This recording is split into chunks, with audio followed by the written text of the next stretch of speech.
YouTube live stream.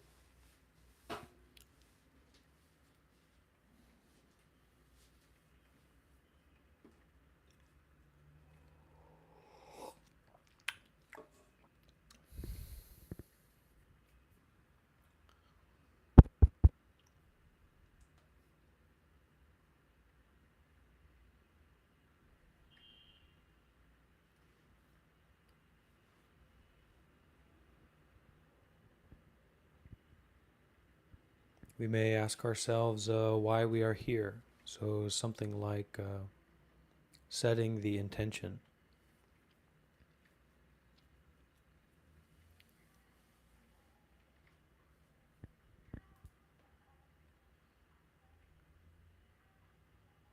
So, what's your intention in being here? I don't know.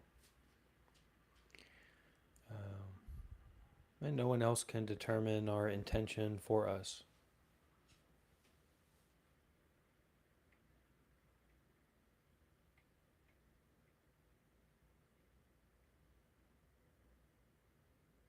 So, what I like to do is I like to come back to breathing. I like to come back to a non conceptual framework for my direct experience. Sometimes that's very easy. After a couple delicious cappuccinos, when life is going well, or when you're kind of naturally in your flow, then it can actually be very accessible, very easy to step back from the thinking processes and enter into a natural state, or to recognize the natural state of no conceptual framework on the direct experience that one is having.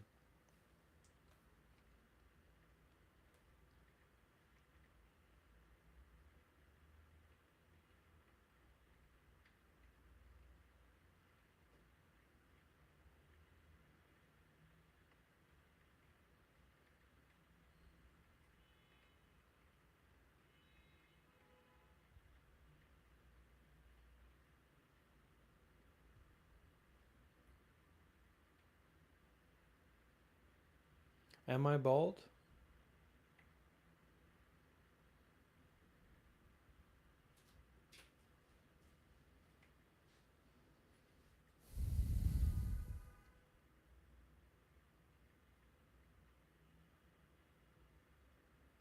Oh, thank you.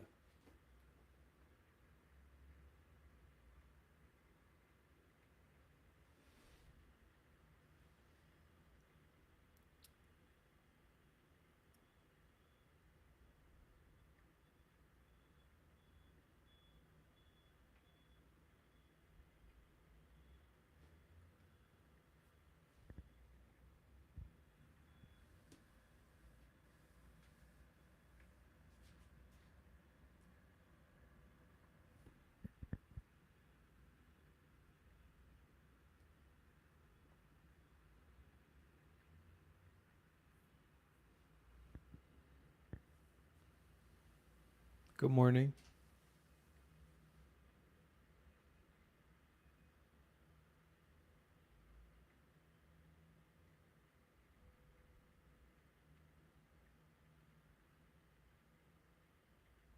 It's raining today. It's beautiful outside. I can show you outside my window here.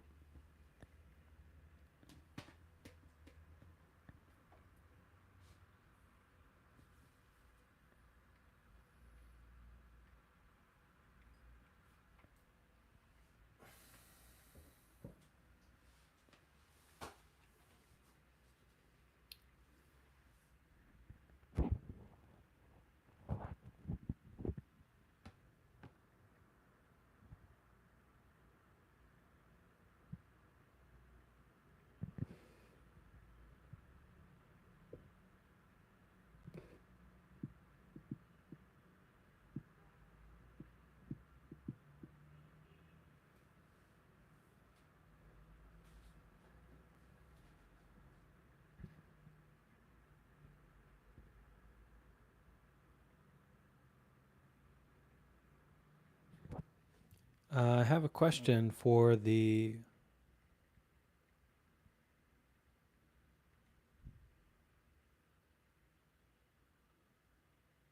the chat. And that question is, how do you meditate? How do you practice meditation?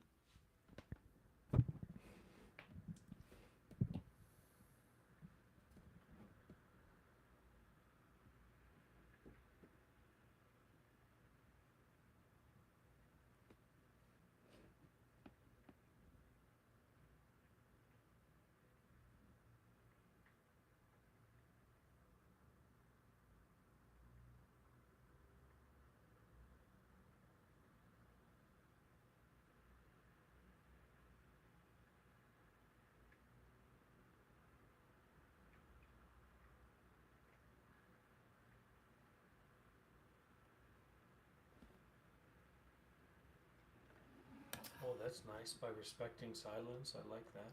It's a nice way to say it.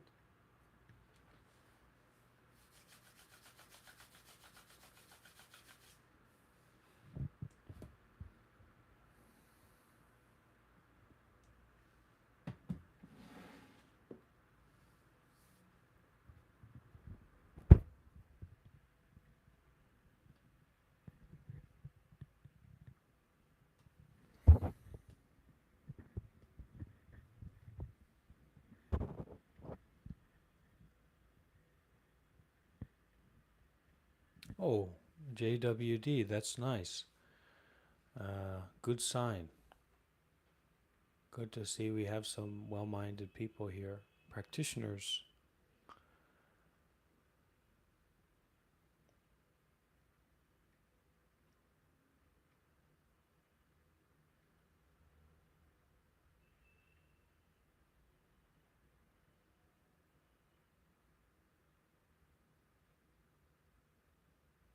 And how about the audio and video quality of this live stream? Hi, Chris. I do practice vipassana, I would say. I practice a Dhamma vipassana, or vipassana basically means mindfulness with detachment.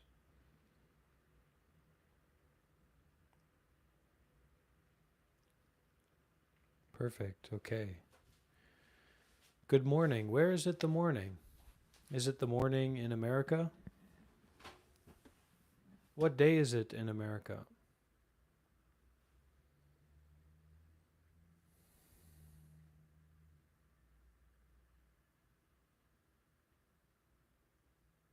Bonjour.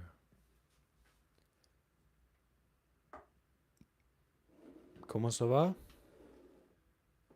Really? Two people from France.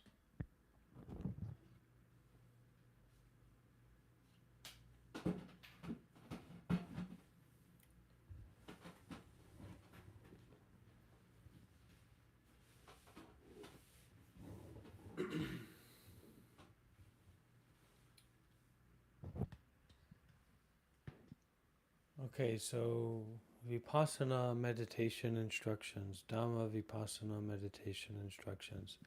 Let me pull up my Buddhist expert friend, Google,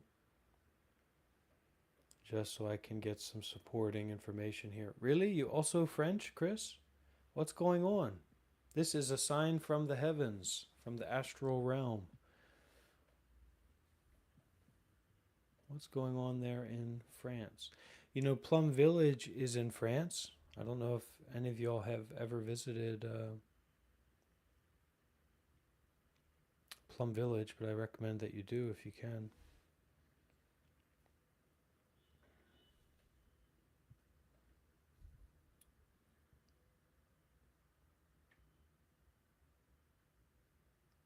Good day.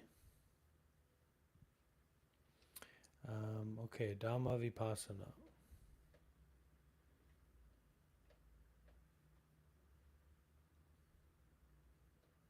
I just don't want to speak out of turn here. No, it's not.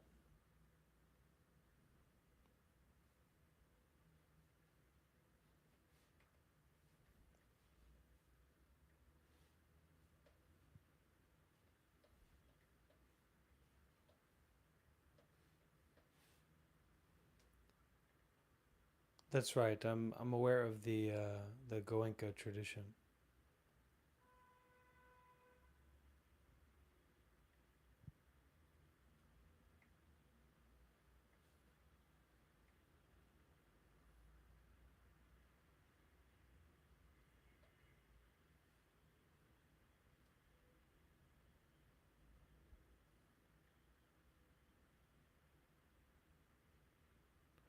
No, ChatGPT doesn't know what it's isn't helping me out here.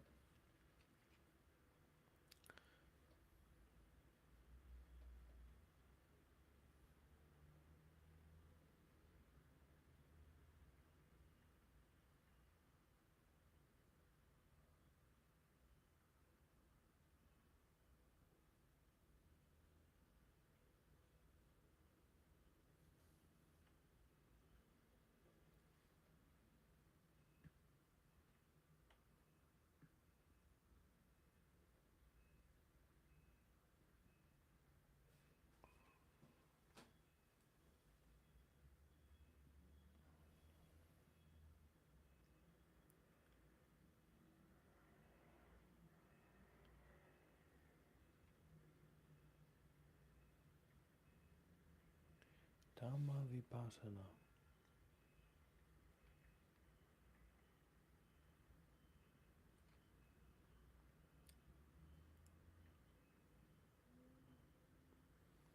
There's a few different types of vipassana that are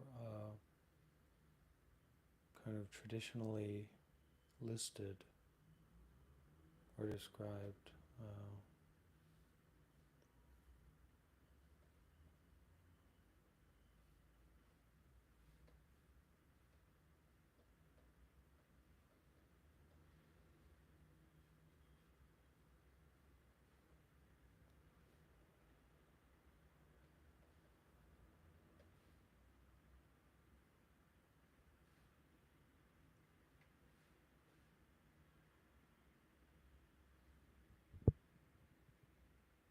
okay, formal classifications of vipassana. So there's kayana upasana, which is contemplation of the body. There's vedana nupasana, which is contemplation of feelings. There's chitana upasana, which is contemplation of the mind.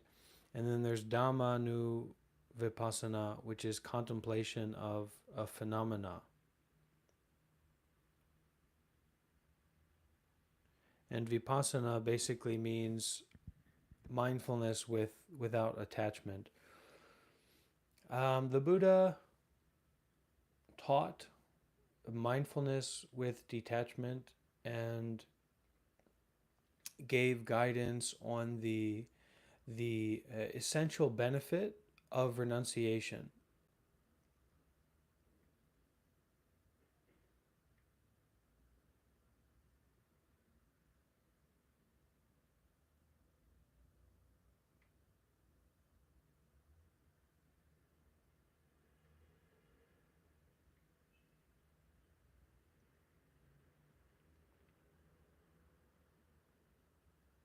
When we're in a worked up state in our body and mind, like we really feel conflicted and suffering, then we're kind of wrapped around our suffering. Or when we are very with pain, or mental pain, or physical pain, or when we're really wrapped up and involved with mental pleasure or physical pleasure, okay, then we cannot actually practice vipassana because there's this involvement of attachment going on.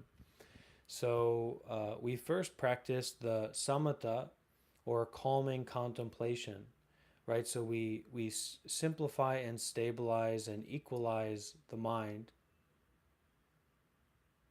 so that we can be aware of phenomena without attachment.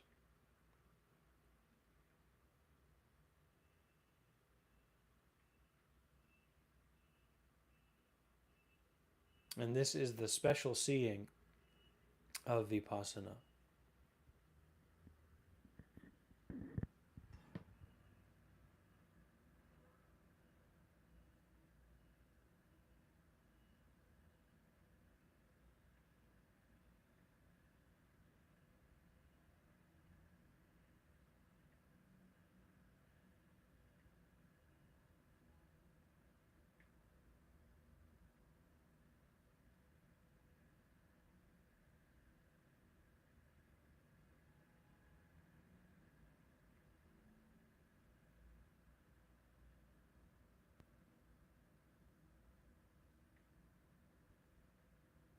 So, for example, in Dhammanu, Dhammanupassana or Dhamma Vipassana, you're talking about a contemplation of a mental phenomena or a contemplation of phenomena.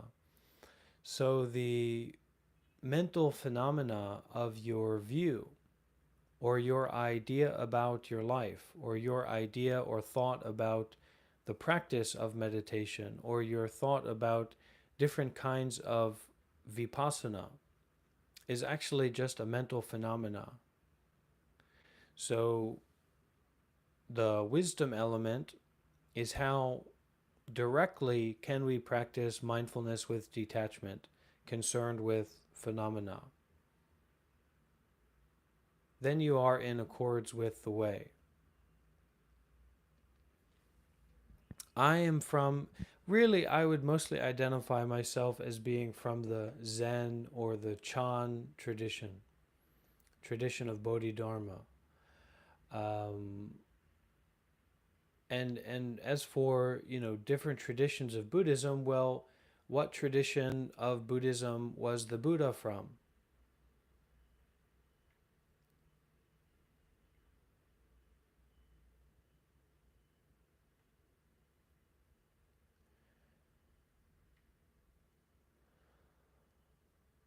Now, as for the Thai forest tradition, you basically have two forms of that. Um, One is the Thai forest tradition of Ajahn Chah, that's largely populated by many Western monks. And this is a very conservative and sectarian tradition in their own right. Not to say if they're more or less full of wisdom and success in the path, I can't say. And then you have the Dhammayut tradition. And the Dhammayut tradition is the kind of Thai forest tradition. And that's the tradition that I originally ordained in 2018.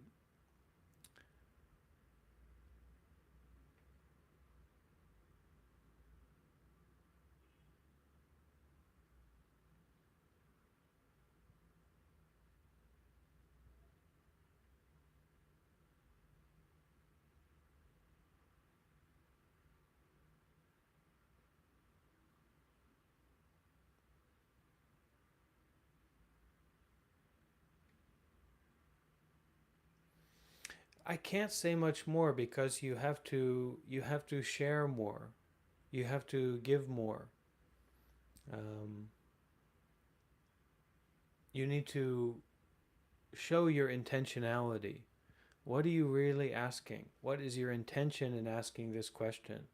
What's the practical application of this question for you in your path? Very important. Especially in this way of Dhamma sharing, this format of Dhamma sharing, which is, I can't see you, I can't hear your voice, I can't feel your presence here.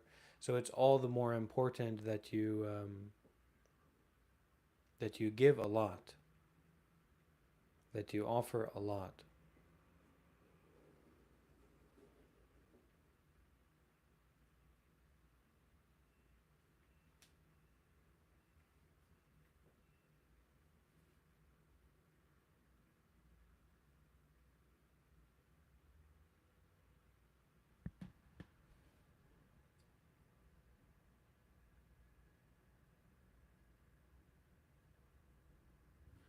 In the time of the Buddha, there's no such thing as Mahayana or Theravada. So it's impossible for the Buddha to be from the Theravada tradition.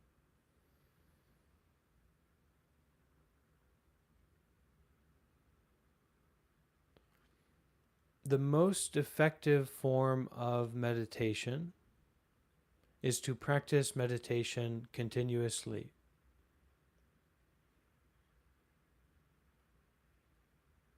And practically, that means you need to find a teacher, and that means you need to live in community. And if you're not willing to find a teacher or live in community, then you have to focus on the basics of dana, of sila, of bhavana, listening to Dhamma talks on your own. The idea of wishing to discover the most effective form of meditation is not dissimilar from going to the busy fast food restaurant and wanting to get to the front of the line. You said you're from France, so I don't think you have In-N-Out Burger, but in California they have a very famous fast food restaurant called In-N-Out Burger, and people after they go to work or on their lunch break, they all flock to this burger chain because it's very delicious, and they have to wait in a long line. So all of those people, they're not waiting in line with the feeling of enjoying waiting and being on the path to the fast food burger. They want to get to the front of the line. And so, in the same way, this idea of what is the most effective form of meditation is just your personal ego and desire to eat a fast food cheeseburger. And the path is not like that. The path doesn't work like that. This is actually the mechanism that doesn't allow us to step back from our seeking long enough to actually sit and embrace the suffering that's going on and to empty that suffering out, to empty out that depression, to empty out that anxiety, to empty out that unnecessary unpleasantness.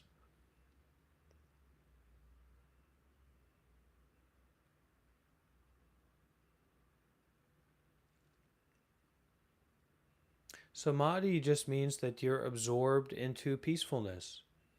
You're absorbed naturally into peaceful, balanced awareness. Right? It's meditation that's very enjoyable, basically. It's a combination of concentration and relaxation.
You shouldn't worry about it too much. I was in southern Taiwan about a month ago, and I'm a little bit afraid of spiders. I don't like the spiders that much.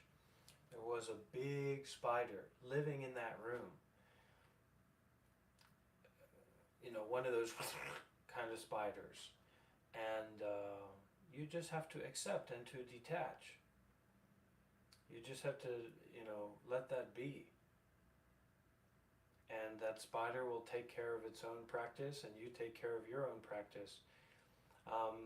Ants or bugs often come in because we're a little bit messy. Maybe we're eating food in our room, or we're leaving dirty laundry around, or we're not getting good airflow in the room. So take care and clean, and let things be where they are. Go back to your practice. Yeah, and when it comes down to it, you just do your best.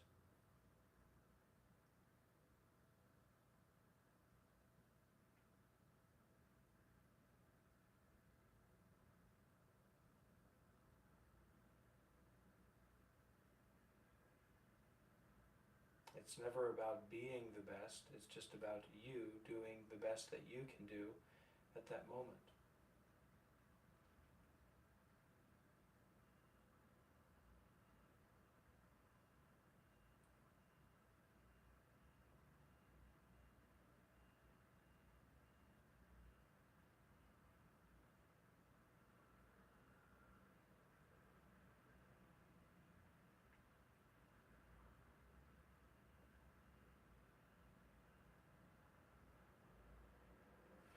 Master Eckhart, that might be interesting to look into. We can take a look at Master Eckhart together.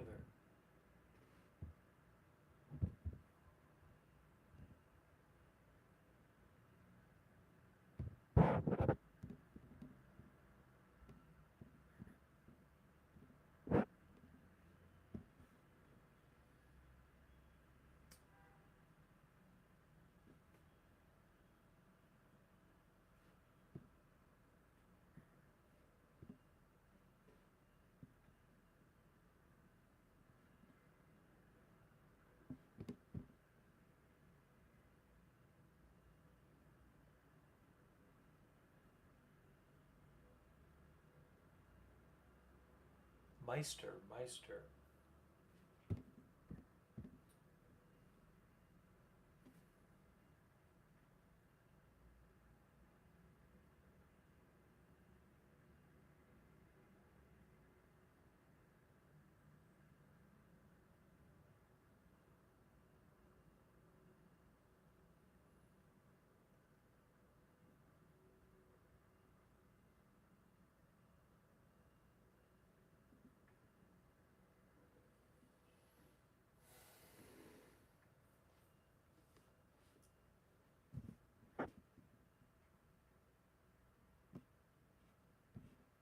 German person.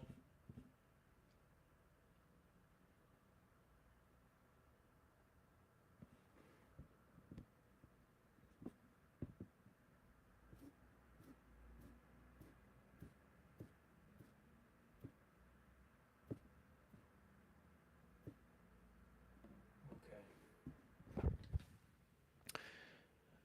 Meister Eckhart says, true and perfect obedience is a virtue above all virtues, and there is no work, however great it may be, that can take place or be performed without this virtue.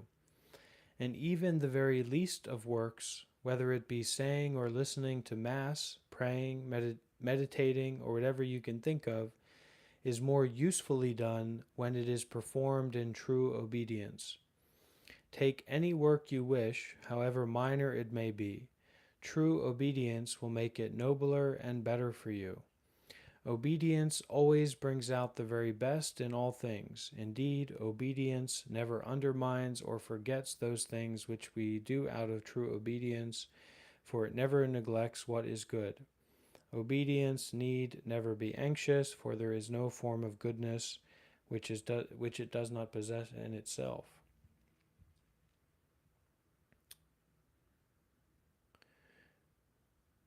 When we go out of ourselves through obedience and strip ourselves of what is ours, then God must enter into us. For when someone wills nothing for themselves, then God must will on their behalf, just as he does for himself. So this is kind of, it's coming from a different perspective. It's coming from a self or a soul-based perspective. I mean, that's what I can see, partly here. Christianity without a soul. I don't know about that.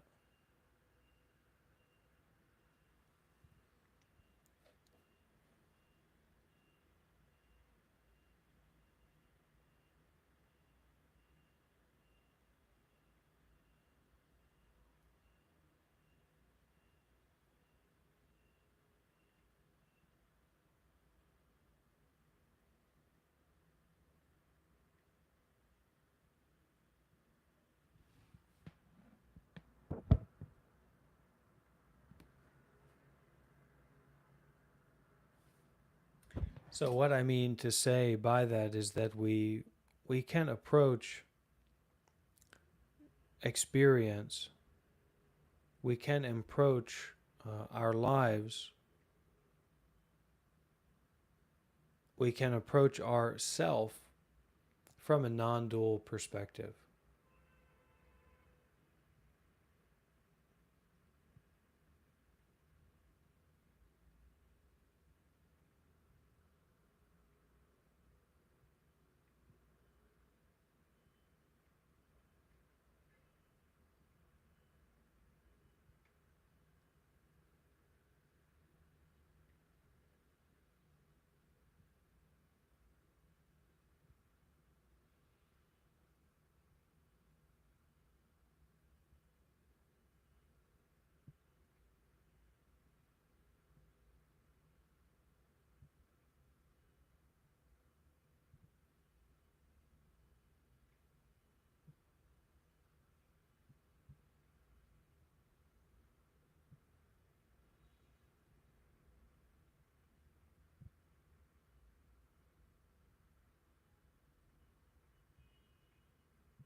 But there's also a very clear and strong teaching here as well, um, of self-sacrifice and in doing, just doing. And we don't necessarily need the idea or the concept of God in that. So we'll just read this. When we go out of ourselves through obedience or through self-sacrifice, I would say, and strip ourselves of what is ours, then God, or the Absolute, must enter into us. For when someone wills nothing for themselves, then the way that things actually are must express itself. Um, yeah, I don't have a lot of ideas about the, because this is one of the differences between the Christian God and the Buddha. The Buddha isn't in the sky controlling or creating. So this is implying a creator and a creation. In Buddhism, we don't go down that road. So it may be useful to look into this to kind of understand or unpack more about Western psychology, Western theology, Western philosophy. But Buddhism is kind of fundamentally different. And you can see that this the difference in mindset, why China is a certain way and America is a certain way, and they're so different, because we kind of assume that we have the same basic philosophical or psychological framework for life and for reality, but that's not actually the case. We have the same ground of nature, but not the same psychological structure, perhaps.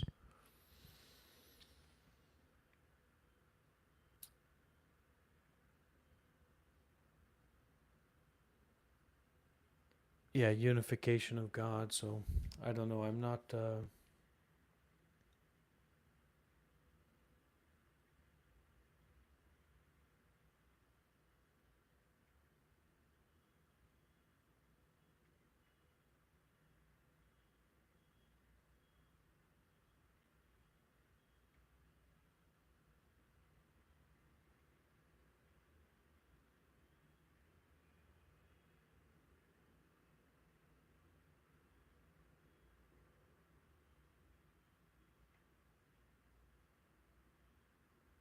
Okay, I'll tell you a joke.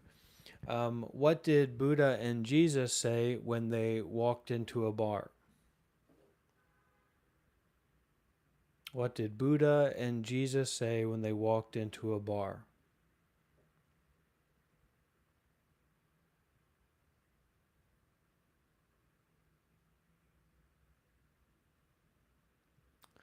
Buddha said nothing, and Jesus said, I am the Son of God. There is no way to heaven but through me.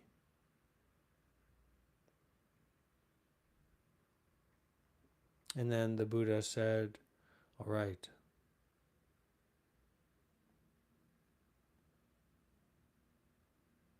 Said, okay.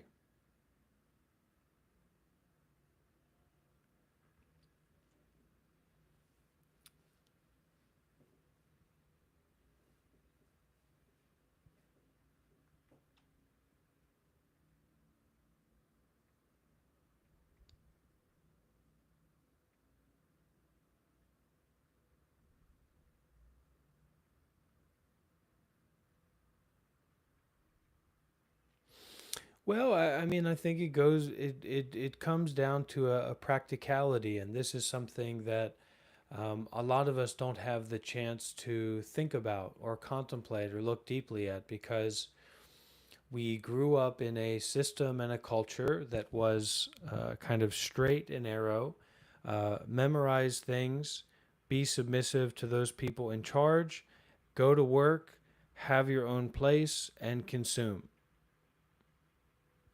And in that kind of way of life, there's not much space to ask questions about is what I'm doing actually practical? Or there's just a very thin line of practicality. There's not much space to look at practicality from other directions or from other perspectives. It's kind of you do this or you're homeless on the street, and that's the way it is. So practicality in life historically was about, being a serf to the landowner or to the king, to the property owner, and you worked your bones to the ground, and then you got to live there. You got to survive, and if you didn't work, you died. But when the Buddha became enlightened and started to walk through the streets with his begging bowl without desire, he showed us another way of life, a way of life that is able to sustain itself not through desire, but through generosity. And so, this is a practical living example of a life that can be lived through humanism and through generosity and self sacrifice. So, do you need a God in that view of reality? Maybe. God seems to be very, very connected, very conveniently connected to landowners, to kings, to emperors, to people in power, to pharaohs, etc. And there was a point, because the Pope was the representative of God from Italy, and then the Catholic Church was the big church in England. And at one point, the King of England said, "Hey, wait a minute, this is my church," and he's kind of cut it off and took control of the churches of England because he was the king, he was the God of England. The Pope wasn't, or he didn't want the Pope to be. So,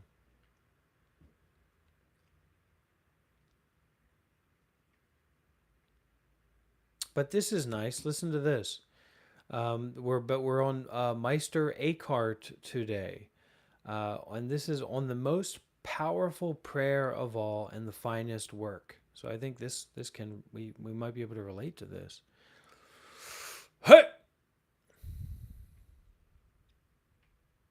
Someone left a comment recently and said that actually this person, I guess, used to be like following along with my teachings and my online sessions, and they've converted to being a little bit of a hater, and or not agreeing. And they said that I've basically become a Buddhist preacher. And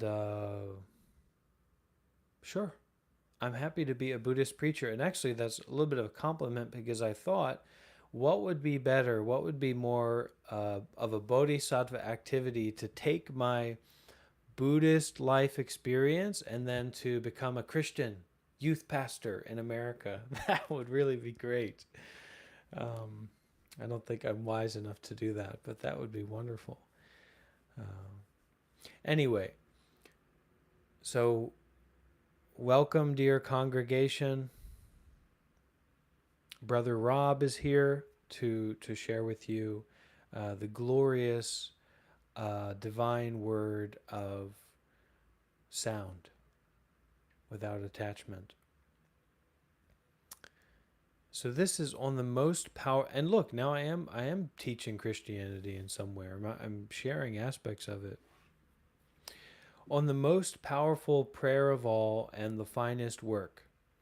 The most powerful form of prayer, and the one which can virtually gain all things, and which is the worthiest work of all, is that which flows from a free mind.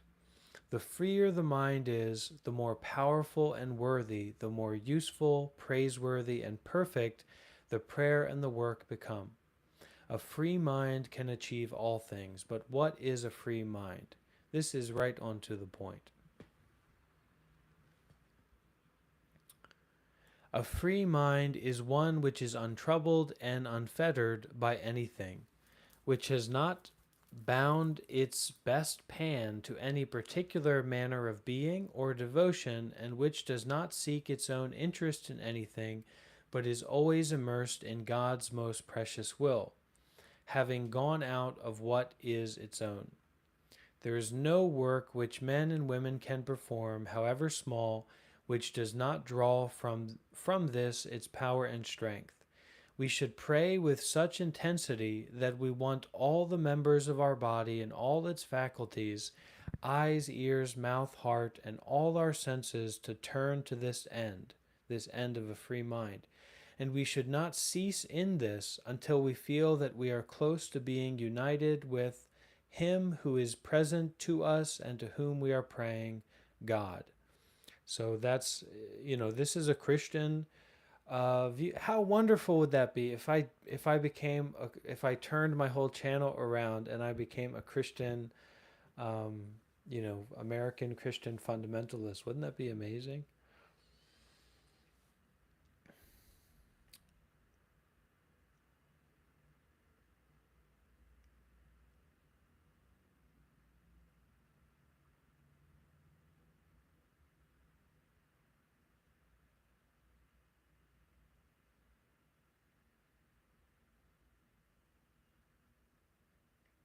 And I want to backpedal. I also want to apologize. I want to apologize for some of my remarks on Meister Eckhart's sharing about obedience, because really I'm a little bit of a rebel about, you have to do what I say, um, and the notion of obedience. But clearly this Meister Eckhart is sharing from a very deep place, and I haven't spent time looking into this. I haven't done my homework, so to say, or my preparation.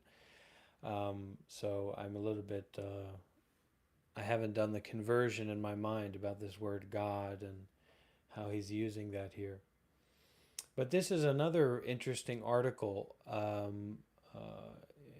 here on undetached people who are full of self-will. People say, "O Lord, I wish that I stood as well with God, and that I had as much devotion and peace with God as other people, and that I could be like them, or could be as poor as they are." Or they say, "It never works for me unless I am in this or that particular place, and do this or that particular thing. I must go to somewhere remote, or live in a hermitage or a monastery." Truly, it is you who are the cause of this yourself, and nothing else. It is your own self-will. even if you don't know it, or this doesn't seem to you to be the case, the lack of peace that you feel can only come from your own self-will, whether you are aware of this or not. Whatever we think, that we should avoid certain things and seek out others, whether these be places or people, particular forms of devotion, this group of people, or this kind of activity, these are not to blame for the fact that you are held back by devotional practices and by things. Rather, it is you as you exist in these things who hold yourself back, for you do not stand in the proper relationship to them. Now, order in the court. Please, everyone, raise your hands.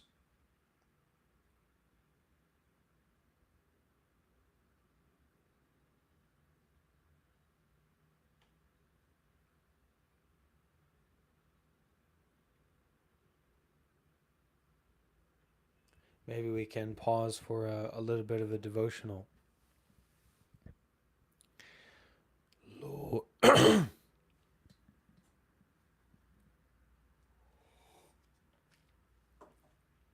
Lord Buddha, Lord. Anyway, we can try. Lord, I lift your name on high. Lord, I love to sing your praises. I'm so glad you're in my life. I'm visualizing the Buddha. I'm so glad you came to save us. You came from heaven to earth to show the way, from the earth to the tree, my debt repaid.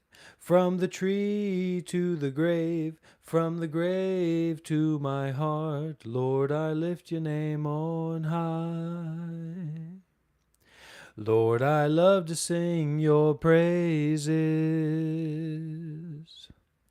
I'm so glad you're in my life.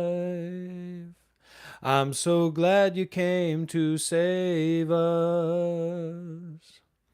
He came from the kingdom to the place of the Bodhi tree, from the Bodhi tree to enlightenment, from enlightenment to my heart here and now.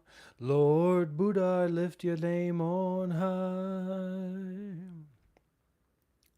Lord Buddha, I love to sing your praises. Lord Buddha, I'm so glad you're in my life. I'm so glad to know the Buddha.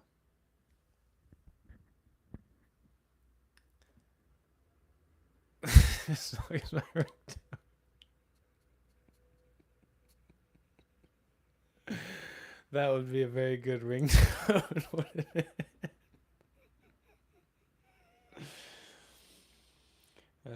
So I felt a happiness because there was something that I wanted to share, some insight from my own experience.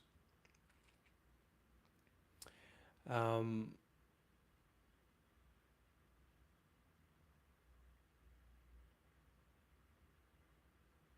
let's run back here. So truly, on this sufferings, we're depressions, we're sufferings. Truly, it is you who are the cause of this yourself and nothing else. It is your own self-will, even if you don't know it, or this doesn't seem to you to be the case. The lack of peace that you feel can only come from your own self-will, whether you are aware of this or not. Whatever we think, that we should avoid certain things and seek out others, whether these be places or people, particular forms of devotion, this group of people, or this kind of activity, these are not to blame for the fact that you are held back by devotional practices and by things. Rather, It is you as you exist in these things who hold yourself back, for you do not stand in the proper relation to them. So, Sadhguru, for example, talks about how do you want to feel? You want to feel depressed or you want to feel joyous, ecstasy, right? And he says, I'm going to bless you. How do you want to feel? And everybody says, I want to feel ecstatic. I want to feel joyful. So, it's this pointer here about when facing suffering, the reason for that suffering is only because of you. And you are the only one who has the capacity to then transform that suffering, to face it and transform it. So it's not the circumstances, it's not the situation, it's not the people or the places or the things. It's really your own relationship to what is happening. And that is perpetuating and continuing the suffering. And allowing the suffering or the depression or the anxiety or the restlessness to fester. And then we do all of our distractions and things like that to avoid this suffering, but actually we're allowing it to fester. So start with yourself, therefore, and take leave of yourself. Truly, if you do not depart from yourself, then wherever you take refuge, you will find obstacles and unrest, wherever it may be. So what does this mean? It means that you have to abandon this self that says, I am in this perpetual state of suffering. This self that's trying to run away from what already is. You have to depart from yourself to face the lack of peace or your way of relating to what's happening right now. Because the self just wants to continue.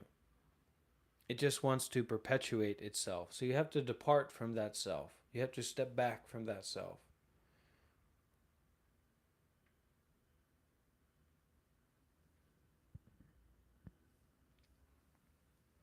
Those who seek peace in external things, whether in places or devotional practices, people or works, in withdrawal from the world or poverty or self-abasement, however great these things may be or whatever their character, they are still nothing at all and cannot be the source of peace. Those who seek in this way seek wrongly, and the further they range, the less they find what they are looking for. They proceed like someone who has lost their way.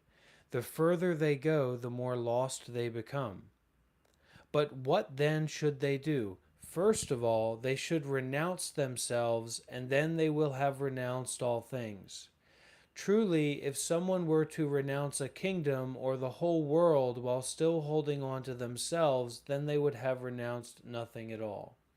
And indeed, if someone renounces themselves, then whatever they might keep, whether it be a kingdom or honor or whatever it may be, they will still have renounced all things. This is Buddhism 101. Or this is Concerned with the Truth 101.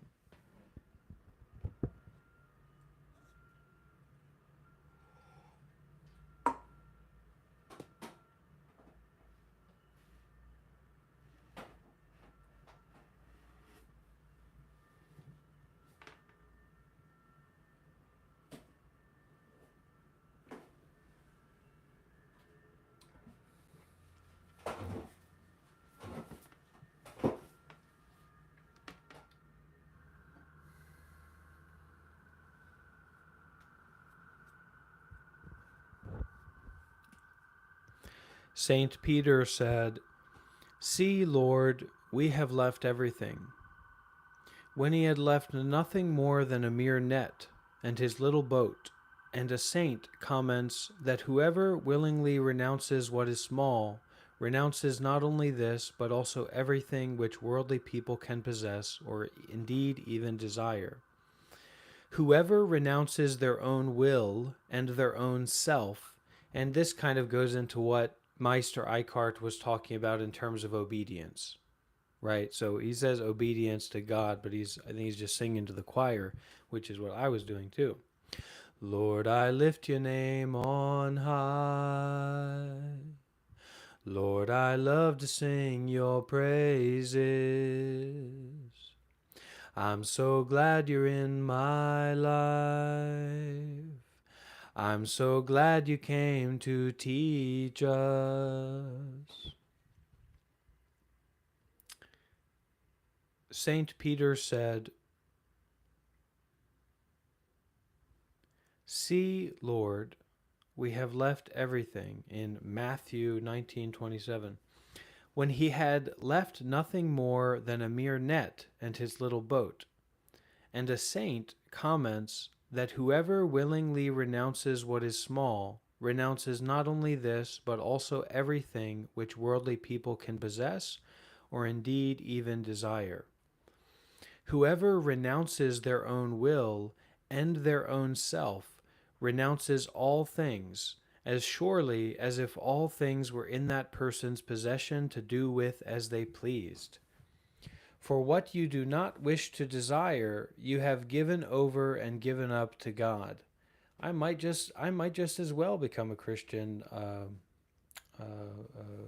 youth pastor.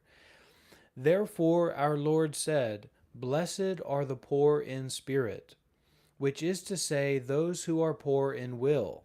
Let no one be in any doubt about this.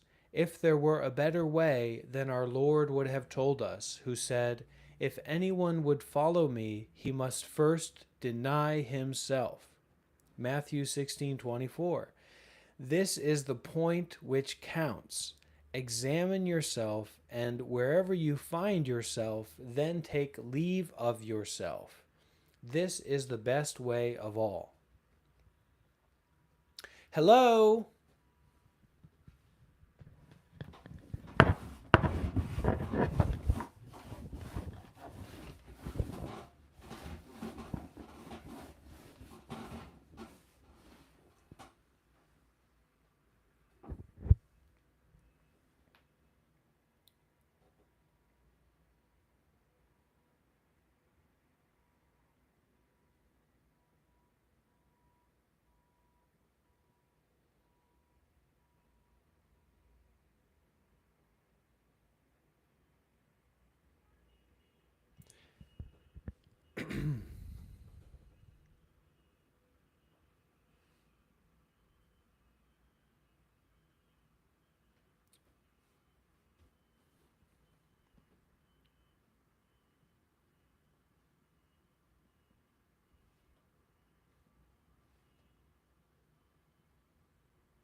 Does anyone have any recommendations for Christian worship songs?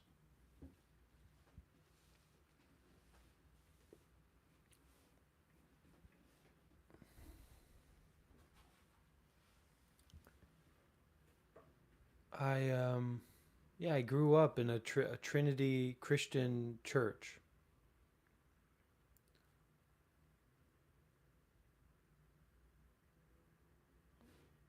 Hmm.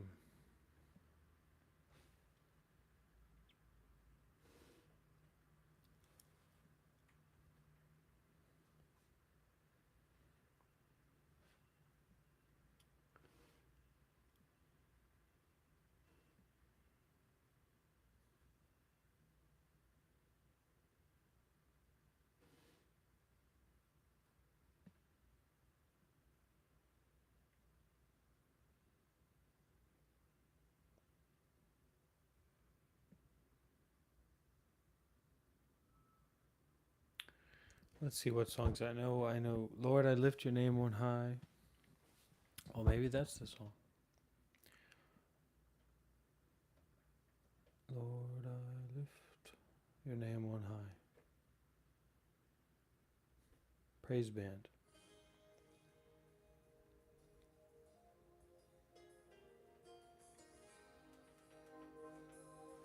I know Gloria would like this. Can everybody hear okay? I lift your name on high.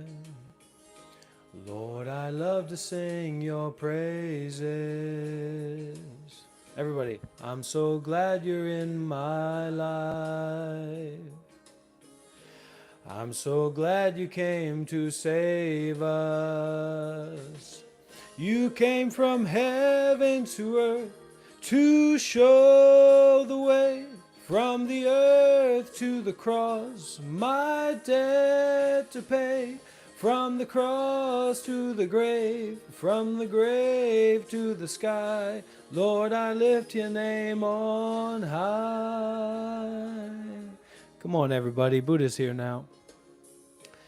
Lord, I lift your name on high. Lord, I love to sing your praises. I'm so glad you're in my life. I'm so glad you came to save. And only imagine.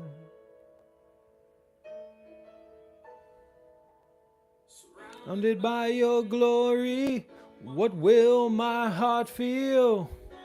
Dance for you, Buddha. And all of you be still. I stand in your presence. My knees will I fall? Will I sing hallelujah? Will I be able to speak at all? I can only imagine.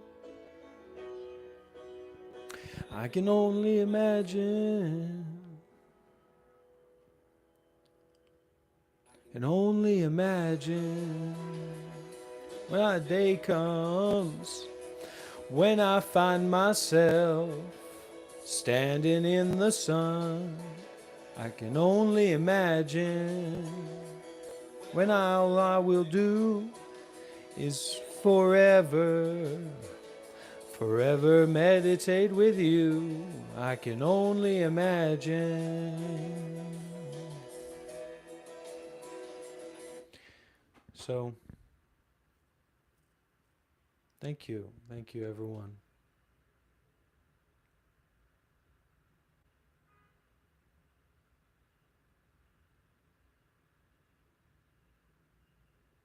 Yeah, we had some connection issues, I guess, but that's how it goes sometimes. That's all right. Thank you for all the great praise.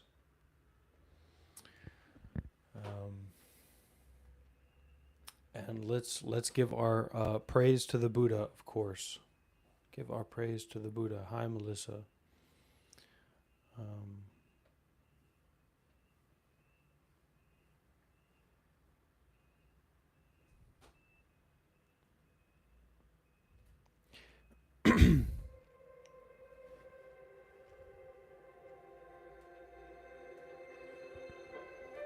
Oh, the wind beneath my wings, greatest painter of the sky. Every presence of your light, fill me through my core. Your one true love in my heart, blessed every inch of my bones.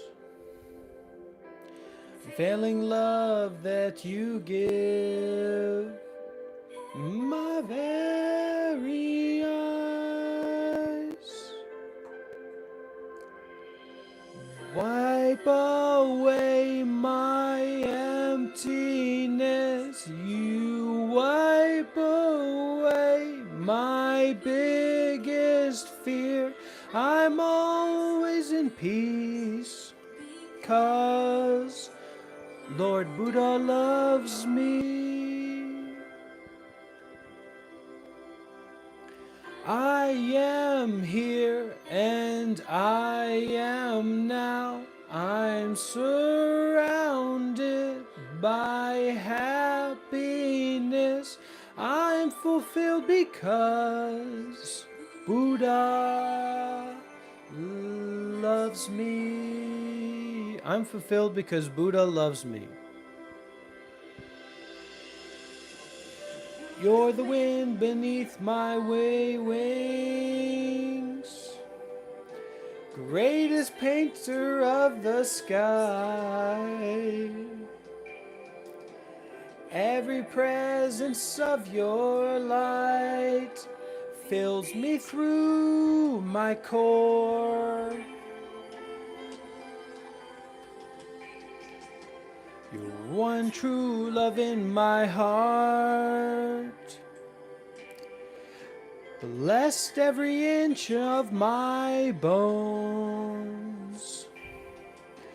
Unfailing love that you give in my very eyes.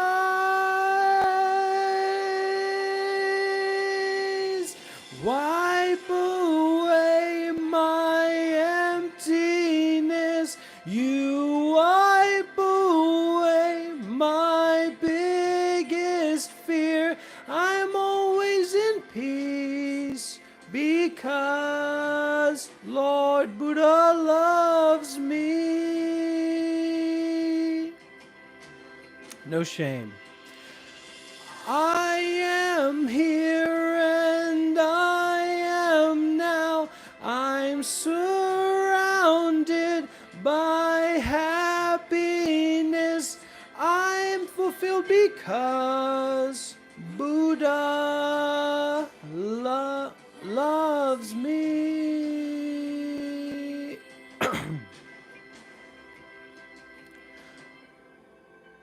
I'm fulfilled because Buddha loves me.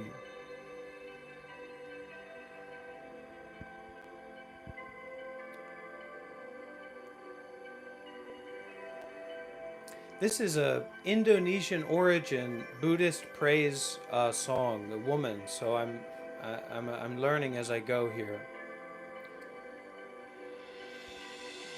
Oh Lord, you love me, the only true love. Oh Lord, you love me, the only true love. Lord, you love me. Oh, wow.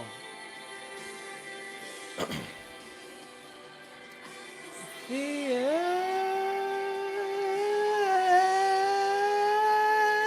I embrace it.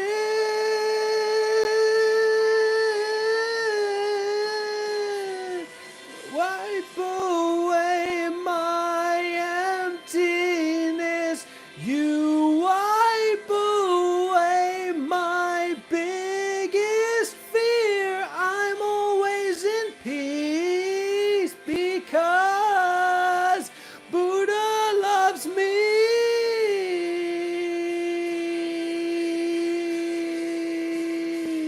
I am here and I am now.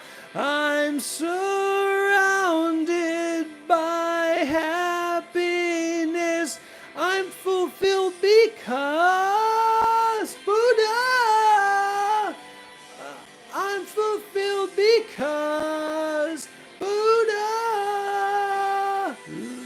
loves me.